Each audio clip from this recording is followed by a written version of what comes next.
नमस्कार साथियों, मैं हूं अनूप थपलियाल। साथियों, केदारनाथ विधानसभा उपचुनाव की जीत का जश्न बीजेपी ने कुछ इस अंदाज में मनाया कि धामी देहरादून की सड़कों पर निकले। रोड शो के जरिए उन्होंने जनता का अभिवादन स्वीकार भी किया और यह भी दिखाने की कोशिश की कि उनके खिलाफ भले ही कांग्रेस हमलावर रही हो, कांग्रेस ने उन पर कई आरोप लगाए हों, लेकिन अब भी जीत उन्हीं की हुई है। हालांकि बीजेपी पहले से ही लगातार कह रही थी कि वो ही जीतेंगे और बड़े अंतर से जीतेंगे, और अब नतीजा भी वही आया है। सवाल है, यह सब कैसे और किस तरह हुआ है।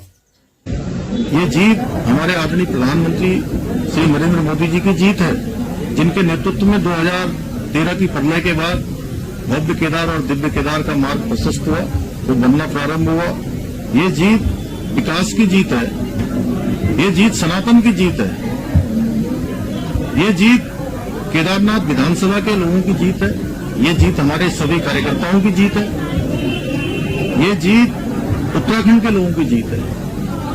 और ये हार क्षेत्रवाद करने वाले कांग्रेस पार्टी के लोगों की हार है, ये हार जातिवाद करने वाले लोगों की हार है, ये हार झूठ और भ्रम फैलाने वाले लोगों की हार है, ये हार सनातन का विरोध करने वालों की हार है।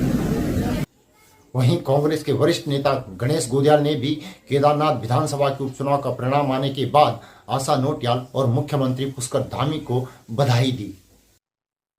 केदारनाथ विधानसभा के उपचुनाव का परिणाम आ चुका है। परिणाम आशा नोटियाल जी के पक्ष में है, परिणाम पुष्कर धामी जी के पक्ष में है। मैं आशा नोटियाल जी को उनकी इस जीत पर बहुत बहुत बधाई देता हूं और पुष्कर धामी जी को भी, माननीय मुख्यमंत्री जी को भी बहुत बहुत बधाई देता हूं। आशा नोटियाल जी को बधाई इस रूप में कि वो भारतीय जनता पार्टी की प्रत्याशी थी और उन्होंने विजय हासिल की, इसलिए उन्हें बधाई हो। और पुष्कर धामी जी को बधाई इसलिए कि यह चुनाव केदारनाथ विधानसभा वर्सेस पुष्कर धामी का चुनाव था। गणेश गोदियाल ने कहा कि यह नहीं कहा जा सकता कि केदारनाथ की जनता ने पुष्कर सिंह धामी की कार्यशैली पर मुहर लगाई है, बल्कि मुख्य विपक्षी दल होने के चलते वह सरकार के खिलाफ जो मत थे उनको वह संभाल नहीं पाए।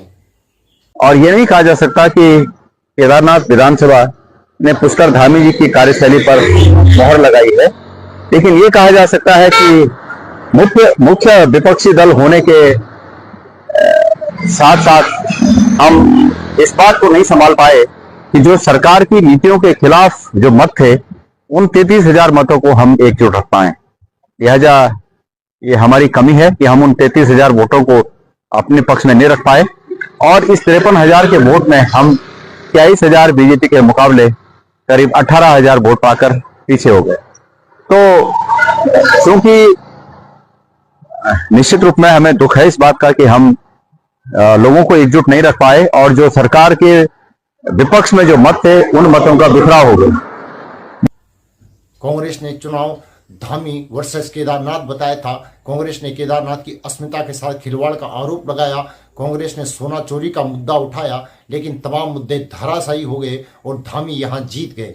धामी अब यह दावा कर रहे हैं कि उनका ही नाम चल रहा है, उनका ब्रांड चल रहा है। सवाल है कि इस रणनीति के साथ कांग्रेस के लिए आने वाले दिनों में चुनौती कितनी बढ़ेगी, क्योंकि कांग्रेस कह रही है जहां त्रिकोणीय मुकाबला हुआ वहां बीजेपी को फायदा हो रहा है।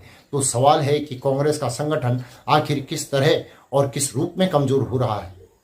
साथियों, यह रिपोर्ट आपको कैसे लगी हमें कमेंट करके जरूर बताएं। हमारे चैनल को सब्सक्राइब करें और नीचे दिए गए नंबर या फिर QR कोड के माध्यम से हमारा सहयोग भी जरूर करें। अगली रिपोर्ट में पुनः जल्दी ही आपसे मुलाकात होगी। तब तक के लिए नमस्कार।